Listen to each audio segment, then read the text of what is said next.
कल इवनिंग में त्रिपुरारी कुमार तिवारी उर्फ मनीष कश्यप जी हमारे इमरजेंसी में लगभग 9:30 के पास आए थे। हमने एग्जामिन किया, साथ में हमारी डॉक्टर की टीम थी, ऑर्थोपेडिक्स, सर्जरी, न्यूरो सर्जरी। तो प्रथम दृष्टया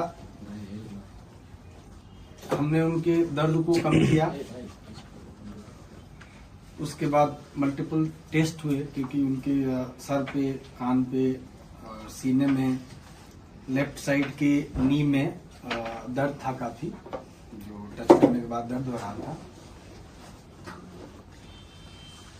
उसके बाद इनको एडमिट किया गया।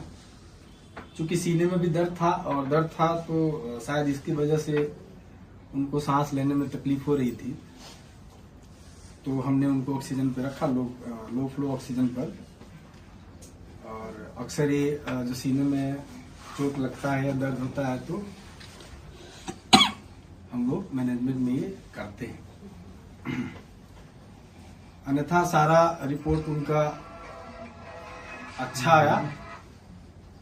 सीटी स्कैन हेड का, नेक का, चेस्ट का, एब्डोमेन का और पेल्विस का विद इन नॉर्मल लिमिट है, मतलब कि कहीं से कोई इंटरनल इंजरी नहीं आई। उसके पहले हमने ई फास्ट होता है वो किया था तुरंत, जिसमें कुछ भी कार्डियक इशू और लंग में कंट्यूजन या लंग का इंजरी नहीं था। तो ट्रॉमा प्रोटोकॉल के अकॉर्डिंग हमने उनको एग्जामिन किया था हेड टू टो, तो ऑलमोस्ट सारे वाइटल्स उनके नॉर्मल थे। आज भी पेन और थोड़ा सा क्योंकि चेस्ट में दर्द है, ईसीजी नॉर्मल आया है उनका, तो मोस्ट प्रोबेबली चेस्ट में पेन है। इसके चक्कर में उनको डिफिकल्टी इश्यूज हो रही हैं, ब्रीदिंग डिफिकल्टी हो रही है, जिसके चक्कर में उनको लो फ्लो ऑक्सीजन पे रखा गया है। बाकी अभी एक चांस रहता है कि अगर एब्डोमिनल इंजरी है, बट आउटसाइड और सीटी स्कैन में ऐसा कुछ भी नहीं आया कि कोई भी इंटरनल इंजरी पेट में है, और चांसेस है कि अब नहीं आएगा, क्योंकि ऑलमोस्ट 24 घंटे बीत चुके हैं। ठीक है, बातचीत कर रहे हैं और मोस्ट प्रोबेबली हम लोग उनको आज नाइट से ओरली अलाउ करेंगे, sip of water and liquid diet से। यही है हमारे डॉक्टरी पॉइंट से।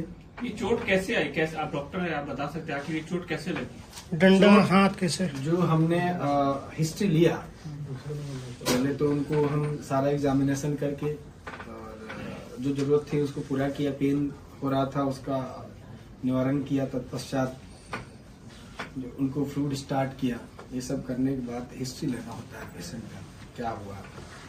तो उसमें ये शायद पीएमसीएच में किसी अटेंडेंट को या किसी मरीज के लिए गए थे, जहाँ पे वहाँ पर डॉक्टरों से और जूनियर या सीनियर, क्योंकि हमारे स्कोप का नहीं है, वहाँ पर इनसे मारपीट हुआ और उस मारपीट में इनको जो चोट आई उसका इलाज हम लोग कर रहे हैं। जख्म किस प्रकार का? ये पूछिए, मारने किस चीज से मारा गया इसका आपको चूंकि ये एमएलसी केस है तो मैं बहुत ज्यादा इस पे आपको डिटेल नहीं दूंगा, लेकिन इतना कह सकता हूँ कि कोई शार्प ऑब्जेक्ट या बहुत ब्लंट ऑब्जेक्ट जो दिखने में प्रथम जिससे यही लग रहा है कि ये फिस्ट, मुक्का और जो हम लोग लड़ाई होता है उसी का चोट नजर आ रहा है। जब मनीष कश्यप आए तो उस समय उनकी स्थिति क्या थी? क्या बोल चल रहे थे, नॉर्मल थे या? नॉर्मल बोल चाल नहीं रहे थे, उनको करवट लेने में दिक्कत हो रही थी, सांस में दिक्कत हो रही थी और पेन काफी ज्यादा था। क्योंकि असॉल्ट था, फिजिकल असॉल्ट था, तो लाजमी है कि किसी को पेन तो हो। कब तक आप लोग कब तक रखेंगे? देखिए ऐसा है कि अदरवाइज तो नॉर्मल है, सांस लेने में जो थोड़ी बहुत दिक्कत है उसके अलावा सब कुछ नॉर्मल है। तो इसका कोई वो नहीं होता है कि अब मैं बोलूं कि आज आए हैं तो कल डिस्चार्ज कर देंगे। सब कंडीशन जैसे इवॉल्व होता है, अगर सब चीज सही रहा तो नेक्स्ट 24 आवर में हम डिस्चार्ज कर सकते हैं। सर फेस में भी चोट है क्या? सिर में आपने बताया चोट है? हाँ, में फेस दैट इस रीजन में, दोनों साइड में, फ्रंटल रीजन में प्लस मैग्जिलरी रीजन में, और थोड़ा ईयर पे भी चोट है। मुक्के का चोट है। प्रथम दिशा तो यही लग रहा है। ब्लैक हो गया है क्या सर फेस में? नहीं, रकून आई नहीं हुआ है, उसको ब्रूज बोलते हैं, हम ब्रूजिंग है। सर एक क्वेश्चन, सर ये केस मारपीट का है तो ये सर FIR के दर्ज हुआ है या नहीं, देखिए इसमें हमारे पार्ट का ये होता है कि कोई भी एक्सीडेंटल केस आता है, वो गिरा हुआ है या लड़ाई का आया हो या पॉइजनिंग का आया हो, तो उस केस में हमको पुलिस को रिपोर्ट करनी होती है। तो पुलिस को हमने जब ये आए थे उसके 10 मिनट्स के अंदर ही रिपोर्ट दे दिया है कि ऐसे वो कोई भी पेशेंट होता है तो हमें हाँ वो नॉर्मल। Thank you.